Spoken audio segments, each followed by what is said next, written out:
Busca ahí Santiago. Como usted ya sabe, el Señor nos tiene en una escuela de formación ministerial. Hemos estado tratando algunos puntos que el Señor quiere que estemos equipados, para que estemos equipados al 100%, es decir, que no haya ninguna deficiencia en nosotros. Santiago capítulo 2. Y estas últimas semanas hemos estado tratado con algunos puntos como la oración y adoración. Es mucho más que comunicación con Dios, conlleva la oración y la adoración algo mucho más que solamente comunicarse con Dios como intercesión y buscar la presencia de Dios. Estábamos hablando de la palabra de Dios y cómo la palabra de Dios nos transforma y conlleva su presencia, y lo más de que nos llenamos de la palabra de Dios, lo más nos llenamos de la presencia de Dios, porque la presencia de Dios está en su palabra. Y la semana pasada tratamos un poco de la salvación y hoy vamos a terminar con este punto. Y si usted no ha estado presente o por alguna razón no pudo estar aquí, le invito a que vaya al sitio web de revive440.org. Busque el sitio de los mensajes, busque el encabezado de series y después busque formación ministerial, y ahí va a encontrar usted todas las sesiones que hemos estado, para que usted repase lo que no ha podido estar, o repase cuantas veces quiera lo que usted quiera, lo que no entendió muy bien, o lo que dice: Señor, necesito más revelación. Ahí está para su beneficio. Hemos aprendido que la salvación de Dios, en la salvación Dios te llama a una relación formativa con Él. Es una relación formativa, como Romanos 6:22 dice: mas ahora que habéis sido libertados del pecado y hechos siervos de Dios, tenéis por vuestro fruto la santificación. Su salvación debe estar demostrando un fruto de santificación. Debe haber cambio en nuestras vidas, y como fin, la vida eterna. Hablábamos de que tu conducta te lleva a un cierto fin. Una conducta de pecado te lleva al infierno o al lago de fuego. Una conducta de santidad y vivir en Dios te lleva a la vida eterna. La consumación de tu salvación depende del fruto de santidad que debes evidenciar como una persona llamada a salvación. Hebreos 2:3 nos advierte que la salvación se puede descuidar. Diga a la persona enseguida: no descuides tu salvación. Indica que el salvo puede ser negligente, no cuidar de él, desentenderse y no hacer caso de su salvación. El punto aquí es que la salvación no es un evento del momento. No es cuando estabas ahí llorando y gimiendo y reconociendo que eras un pecador y se sintió muy bien y sentiste la presencia del Espíritu. No es ese momento. Requiere atención, cuidado y movimiento permanente. Tú no más puedes ser salvo ese día. Tú tienes que ser salvo y guardar tu salvación todos los días de tu vida. Ocuparte en tu salvación quiere decir que debes estar activo, trabajando completamente, logrando o terminando y llevando a cabo o adelante la obra e intención de la salvación de tu vida, que es producir un fruto santo que glorifica a Dios. El precio de tu salvación ya lo pagó Jesucristo en la cruz, pero eres llamado a corresponder a ese sacrificio con tu obediencia y santidad. Jesús ya pagó todo el precio por usted y por mí, pero nosotros somos responsables de llevar a consumación esa salvación. Una vez salvos, jamás debemos perder de vista que Dios nos salvó para santidad, apartados del pecado y del mundo. Somos llamados a producir fruto de arrepentimiento, es decir, un fruto donde cambias tu manera de ser, fruto de cambio, fruto de santificación en el temor de Dios hasta que estés en la gloria con Cristo. Resumido, nuestras vidas deben estar cambiando y reflejando la imagen de Cristo. El apóstol Pedro dijo que con dificultad el justo, escuche, con dificultad el justo se salva. ¿Pero por qué con dificultad? Porque es difícil proteger y mantener Es difícil mantener tu santidad y protegerla. Vimos que la salvación es un nuevo nacimiento del Espíritu Santo, y número 2 es reconciliación con Dios. Y hoy vamos a tratar 2 puntos más en esta noche para terminar y cerrar con la salvación.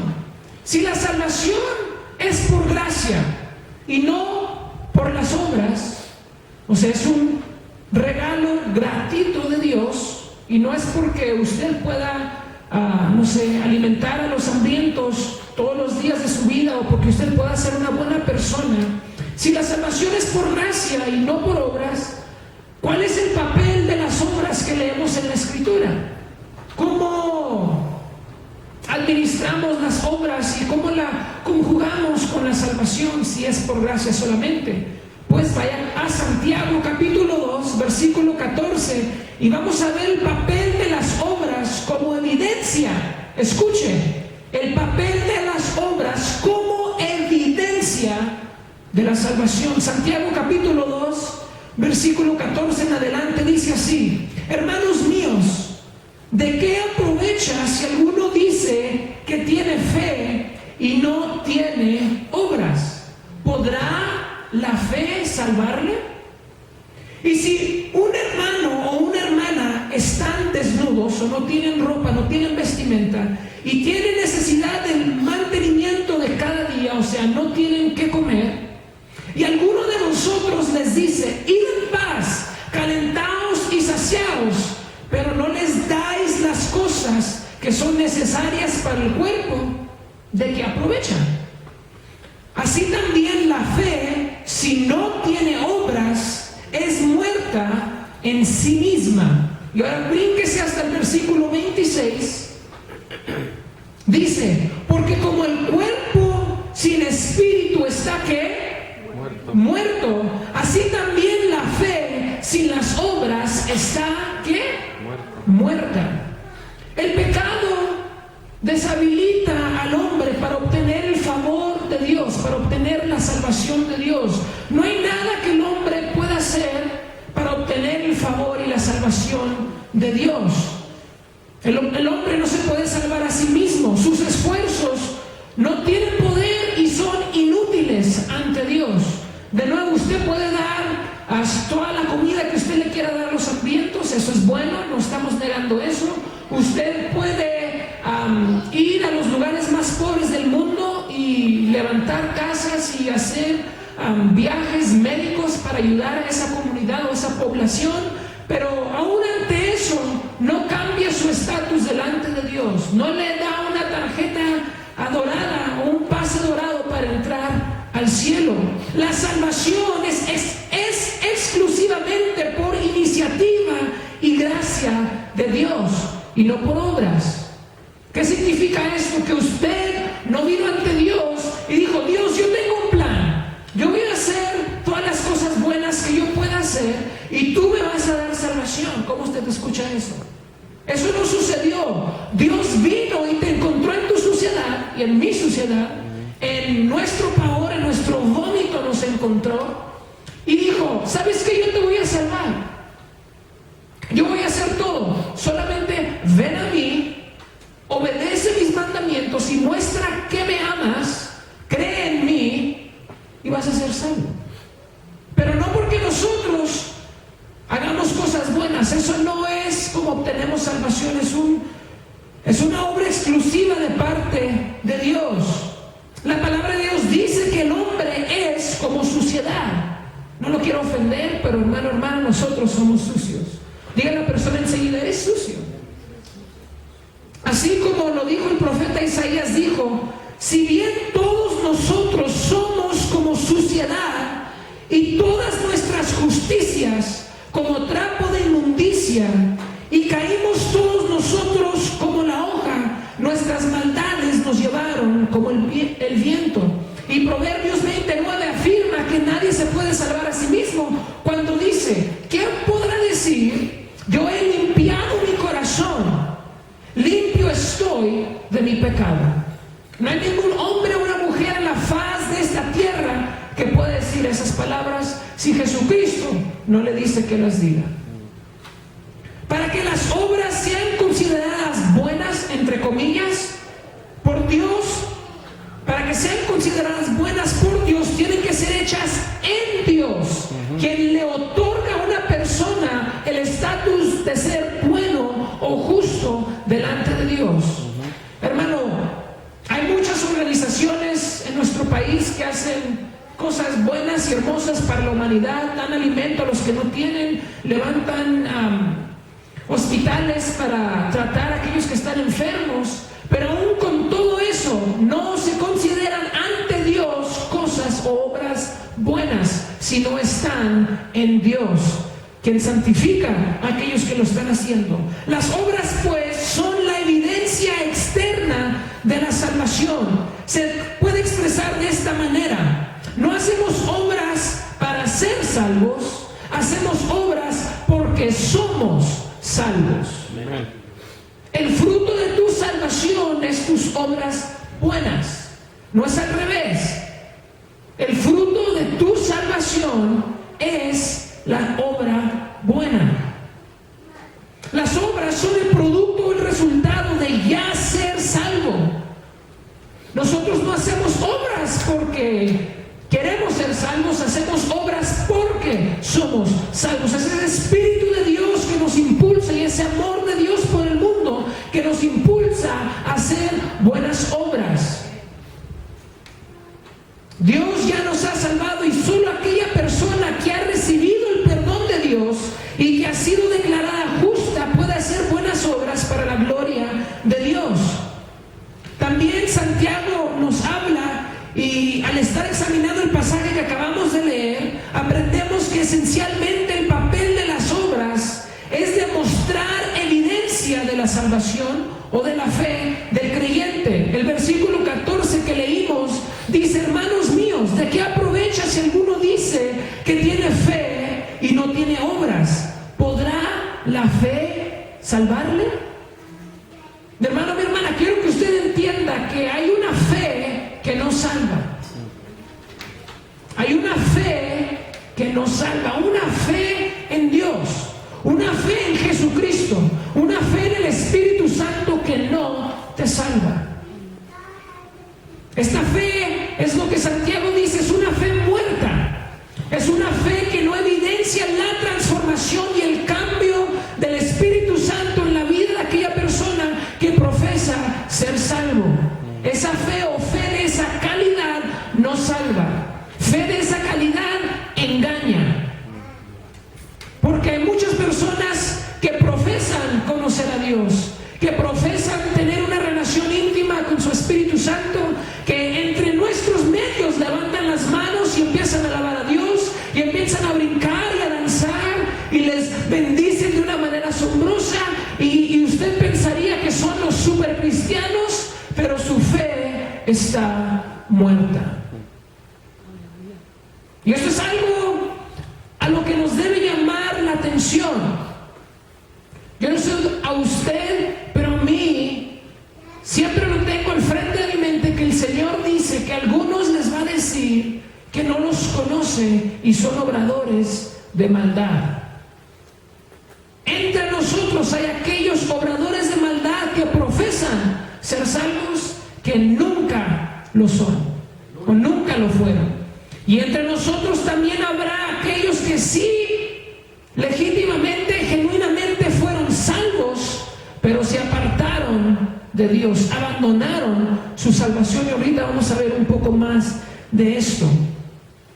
Una fe que no rinde fruto, una fe que no evidencia salvación, o es decir, que tiene fe en Dios pero no tiene obras, no tiene una fe, solamente tiene una impresión de fe, de naturaleza religiosa. Hay aquellos que dicen tener fe, pero es más una impresión de fe, de una naturaleza religiosa. Hacen los que los hijos de Dios hacen, se hincan y oran delante de Dios, levantan las manos en el tiempo de la adoración, bendicen a los hermanos y les dicen: Dios te bendiga y la paz de Cristo esté contigo. Pero es religiosidad que está operando en sus vidas y no fe genuina que salva. La evidencia de las obras es tan importante que Jesucristo usó obras para evidenciar y demostrar su identidad. No cabe duda que Jesús era el Hijo de Dios. ¿Todos creen aquí que Jesús es el Hijo de Dios? Sin embargo, las obras fue tan importante y vio Jesús necesario que dijera que algunos que no creían en Él, que solo porque decía que Él era el Hijo de Dios, había gente que no creía, que Jesús era el Hijo de Dios, simplemente porque Él decía: yo soy el Hijo de Dios, yo soy el Hijo del Hombre.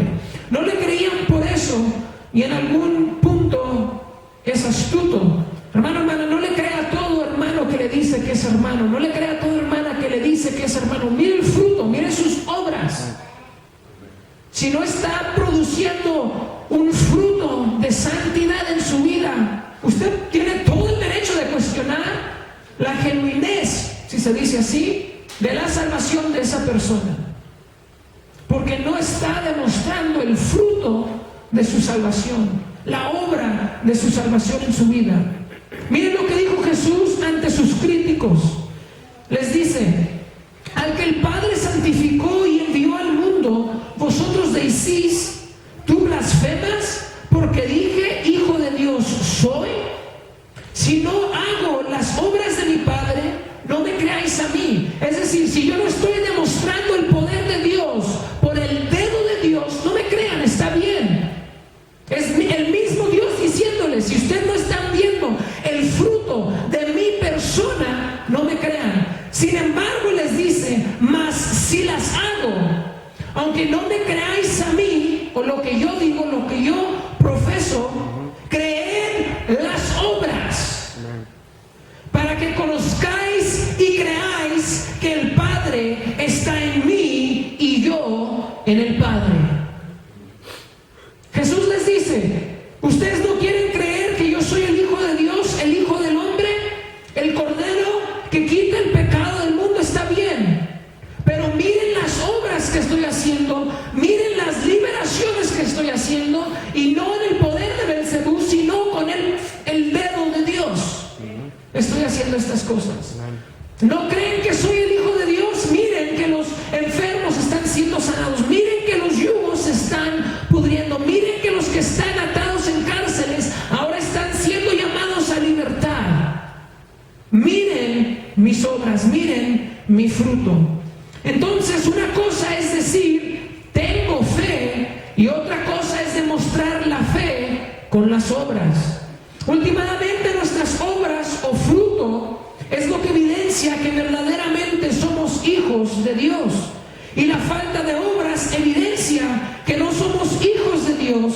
Y si Jesús no evidencia que es el Hijo de Dios, nadie tenía por qué creerle, especialmente por todas las cosas que decía.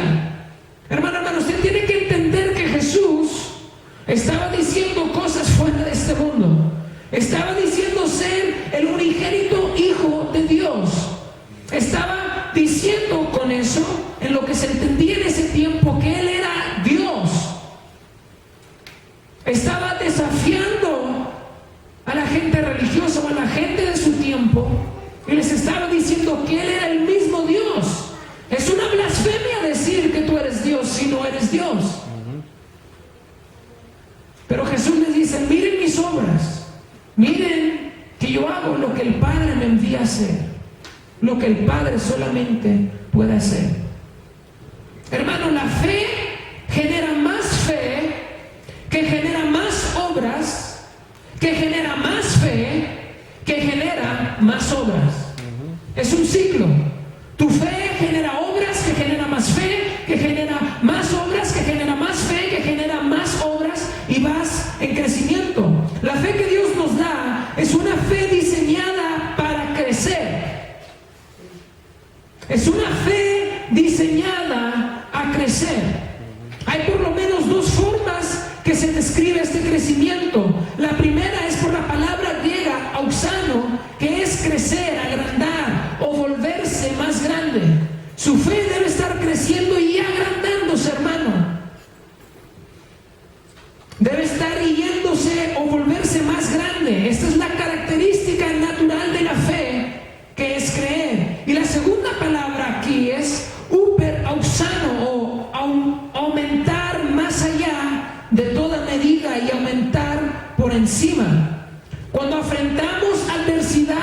o prueba como en estos días, nuestra fe sube por encima de esa prueba y debido a esa prueba crece nuestra fe. Tu fe es probada en tiempos de prueba, en tiempos de fuego. El apóstol Pedro dice que cuando atravesamos alguna prueba, nuestra fe es probada y después es evidenciada y sale probada como el oro después del fuego.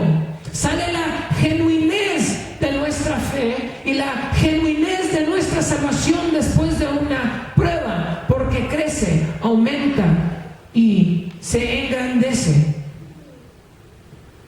Miren lo que dice Romanos 1:17, porque en el Evangelio la justicia de Dios se revela por fe y para fe. Y Santiago 2:22 nos dice que la fe se perfecciona y madura por las obras. La relación de crecimiento e impacto que la fe tiene en las obras y que las obras tienen en la fe son innegables y necesarias. Son necesarias e innegables. Por lo tanto, para ser ricos en fe y ricos en obras, se necesita tener una vida rica de fe para tener una vida rica en obras. Si usted no tiene fe, no va a tener obras. Si usted no tiene la fe que salva, sus obras no van a ser en santidad y en justicia. Van a ser obras reprobadas y de maldad. Porque esa fe no genera lo santo y lo puro de Dios, porque no viene de esa base de Dios. Es otro tipo de fe, es una fe que no salva. No es una fe genuina ante Dios. Sin obras la fe es muerta. De nuevo, podemos profesar conocer a Dios, podemos profesar tener intimidad con Dios, pero si no buscamos a Dios en su palabra, si no buscamos a Dios en oración, si no queremos estar con su cuerpo, el cuerpo de Cristo, cuestione su fe, cuestione su salvación. Pregúntese, ¿en verdad soy salvo? ¿En verdad tengo fe? Si no quiero nada con Dios, ¿en verdad seré salvo? Es una pregunta que debemos hacer. Es importante. Muy rápido le quiero decir que podemos abandonar la salvación. Podemos abandonar nuestra salvación. ¿Sabía eso? La semana pasada comentamos que Dios es un Dios poderoso y que nadie nos puede quitar de su mano. Es decir, Él es el Dios todopoderoso, omnipotente. Él te cuida en su mano y te protege y asegura que nadie ni nada, ni la muerte, ni la hambre, ni lo alto, ni lo profundo pueda venir a ti a arrebatarse de su mano. Dios te protege. Pero Dios también te permite salir fuera de esa mano de protección. Dios no te forza o no te obliga a quedarte en su mano de protección, a mantener esa relación de salvación y santidad. No te obliga. Nosotros podemos abandonar nuestra salvación. La palabra de Dios nos advierte en numerosas ocasiones que debemos permanecer y perseverar en Dios. Permanecer y perseverar en Dios. Y esta responsabilidad nos pertenece exclusivamente a nosotros. Dios te salva, pero es tu responsabilidad mantenerte en esa salvación. Si tú quieres, tú puedes abandonar la salvación y te sales del camino de Dios, libremente lo puedes hacer. Porque es tu responsabilidad permanecer en la salvación de Dios, de perseverar en ella. La pregunta entonces es, ya que nadie tiene el poder para apartar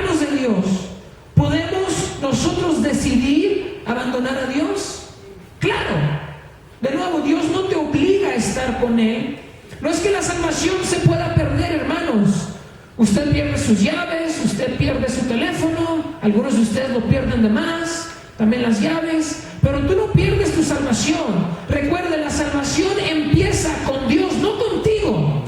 Tú no eres el creador de tu salvación, por eso tú no la puedes perder. Dios te llama a salvación, Dios te llama a relación, y porque Él te llama, te hace la invitación, nosotros tenemos el privilegio y el derecho de rechazar esa invitación. Ya sea cuando Dios primero se presente a nosotros o cuando ya estemos viviendo en santidad con Dios y decidimos, no, sabes que esto ya no es para mí. Tenemos todo el derecho delante de Dios de caminar lejos de Él y apartarnos de Él. Lo permite Dios. Estas personas son personas que una vez experimentaron el poder transformador de la salvación y después se enredaron en las mismas contaminaciones de donde Cristo los rescató. Hay una advertencia en la palabra de Dios a cuidarnos en santidad y permanecer en Dios y no regresar al vómito, como dice el proverbio. Dios nos advierte, nos guarda, es nuestra responsabilidad, porque es posible, hermano, hermana, para mí y para usted, regresar de donde Dios nos sacó. Es muy posible y pasa desafortunadamente mucho. Y va a aumentar esto aún más. De aquellos que verdaderamente, genuinamente fueron salvos por Dios, van a negar a Dios y van a regresar a la oscuridad y a la maldad de donde Dios los rescató. ¿Y sabe por qué? Porque lo desean. ¿What? Sí. También dice Santiago que nadie diga que es tentado por Dios, sino por sus propios deseos, que lo engañan y lo atraen una vez más. Tenemos que tener cuidado, hermanos. Todos aquí, cada uno de nosotros tenemos que tener cuidado, porque podemos regresar a esos deseos. La palabra le llama una lascivia por el pecado. Esos deseos, esos anhelos de maldad, de pecar, a veces permanecen ahí. Sí, somos nueva criatura, pero si no permanecemos en Dios, ¿qué no dice la Escritura? Andar o cultivar el fruto del Espíritu y no andar en las obras de la carne. Podemos regresar a las obras de la carne. Todo el Nuevo Testamento está lleno de obras de la carne. A cada una de las iglesias que les escribe, hermanos, lea el libro de Corintios, una iglesia con los deseos de este mundo. O sea, es un libro fuerte, es un libro que desafía, porque se estaban dejando atraer por sus deseos. Si podemos recaer a la vida pecaminosa de donde fuimos rescatados, si nos permitimos ser vencidos por nuestras antiguas debilidades. Hermano, usted se conoce. La Escritura dice que nadie sabe el corazón, el pensamiento del hombre, sino el Espíritu que está en él. Esto es verdad aún entre los matrimonios. Hay cosas que usted no comparte con su cónyuge, que solamente su espíritu lo sabe. ¿Sabe cuáles son sus debilidades? Cuídese, examínese, porque Satanás es astuto, el enemigo de nuestras almas constantemente está buscando inducir al pueblo de Dios a quebrantar sus mandamientos con el propósito de apartarlos de Dios. Satanás no te puede arrebatar de la mano de Dios, pero te puede atraer a Él.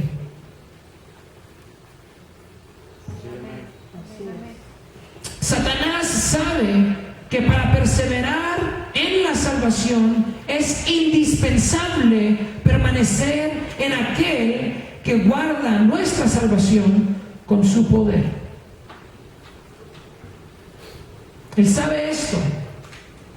Él no nos puede arrebatar de la mano de Dios, pero sí puede tratar de satisfacer esos deseos desordenados, pecaminosos, para apartarnos de Dios. Tenemos que permanecer en la verdad, hermanos. Para eso fuimos salvos de la mentira a la verdad. No podemos decir que somos de la verdad cuando practicamos la mentira. La palabra de Dios es directa en este asunto y dice que si alguien dice que conoce a Dios y no guarda sus mandamientos, tal persona es mentirosa y la verdad no está en ella. Se está engañando a sí mismo. Viene a la iglesia, se congrega con los hermanos, levanta las manos y ora, se postra en el piso, pero su vida es otra. Está engañado. Y esto va a aumentar aún más, hermanos. Estamos viviendo en días peligrosos, aún para el cuerpo de Cristo, donde multitudes, millones, hermanos, van a ser engañados y arrastrados por sus deseos desordenados, por sus pendientes, como dice la pastora. Van a ser arrastrados y van a pensar que le están sirviendo a Dios y van a pensar que tienen comunión con Él y van a decir Señor, Señor, pero cuando se enfrenten con el Señor les va a decir yo nunca los conocí. Apartaos de mí, obradores de maldad. Hermano, Santiago comunica que es de entre los mismos hermanos o los hijos de Dios que existe el potencial de extraviarse de la verdad. De nuevo, su salvación es segura porque Dios la establece y la mantiene, pero usted puede ser extraviado fuera de su salvación. Tú puedes creer en Dios, tú puedes creer que Jesús es Dios, puedes creer que Dios es uno, puedes creer que Dios es justo, puedes creer que tu pecado te aparta de Dios, puedes creer que Él es el único verdadero Dios y que Él creó todo, pero si no hay transformación, no te salvas. Creencia intelectual no es suficiente. Saber y conocer la verdad escrita que está aquí no es suficiente. Tienes que ser transformado por la verdad que está aquí. Hay muchos que profesan conocer a Dios, pero no lo conocen. Lo saben en su mente. Alguien les enseñó de una base intelectual o de estudio, pero no tiene ninguna relación con Dios y su Espíritu Santo. Nada. La Biblia claramente enseña que aunque no existe una potestad que nos pueda separar del amor de Dios, nosotros como dueños de nuestra voluntad sí podemos decidir separarnos de Dios. Y esta misma forma de ser transformados por la fe que tiene, esa transformación es el fruto, es la obra de la salvación. Es por eso que alguien puede profesar ser salvo y si sus obras no concuerdan con la fe que profesa, no es salvo, su fe está muerta, no es una fe que salva, es una fe que engaña. Entonces, si la salvación es absolutamente por medio de Jesucristo, ¿no se ha preguntado qué de las personas que nunca han escuchado del Evangelio de Jesús? O sea, ¿qué de los mayas o los aztecas o los Native Americans que estaban aquí, que nunca se les predicó el Evangelio? ¿Qué de ellos? Esta es una pregunta en la cual tenemos que estar listos y preparados a presentar a aquellos que no la hagan, y por eso la vamos a tratar ahorita y terminamos. La respuesta la encontramos en conexión a la naturaleza de Dios que le dio al hombre. Romanos 1:18 al 25 nos revela que el eterno poder y deidad de Dios, las que son invisibles,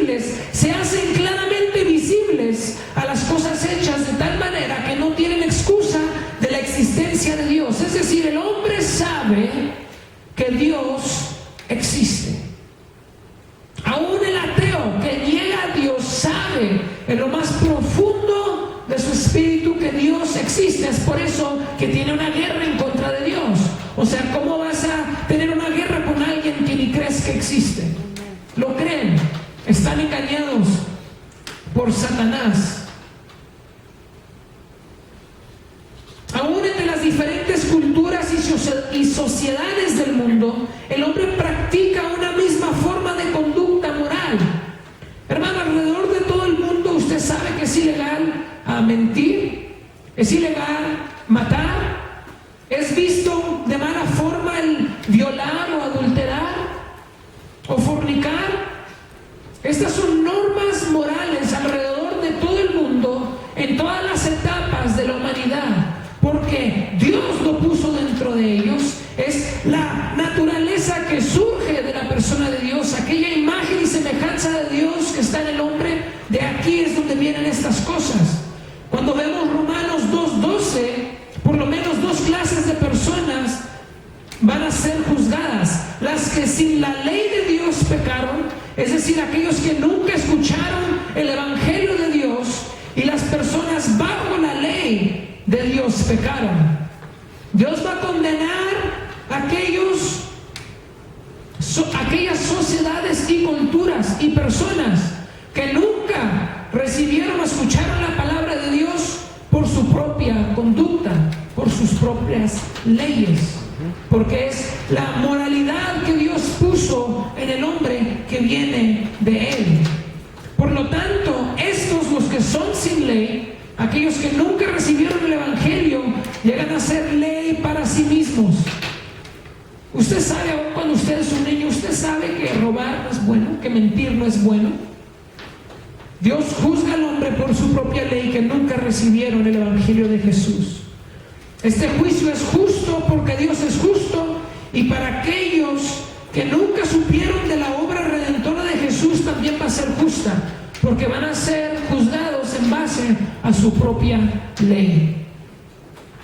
Que de aquellos que nunca escucharon del Señor van a ser juzgados por su propia moralidad, por su propia ley, aquella que es justa y moral delante de Dios. De nuevo, nuestra fe tiene que tener obras. Si no tiene obras, está muerta, y yo le aconsejo que haga una cita con los pastores para que le ministren, porque tenga cuidado. Nuestra fe tiene que demostrar el fruto de nuestra salvación. Tiene que haber transformación y cambio en nuestras vidas. No podemos profesar tener una relación con Dios, con el Dios justo y santo, y no ser transformados en justicia y santidad. Es por esto que Dios le dice a su pueblo: sed santos, porque yo soy santo. Esa es la demanda de Dios para aquellos que tienen fe. Esta es la obra que tienen que mostrar. Y la fe no la puedes perder, pero la puedes abandonar. No la abandone, hermano. No cometa el error más grande de su vida. No se aparte de Dios. Encárguese de sus deseos. Y quede el hombre que nunca conoció el evangelio de Jesús. Una vez más, van a ser juzgados por su propia ley, de no matar, de no violar, de no fornicar, adulterar, todo ese tipo de moralidad. Por eso van a ser juzgados. Y terminamos con la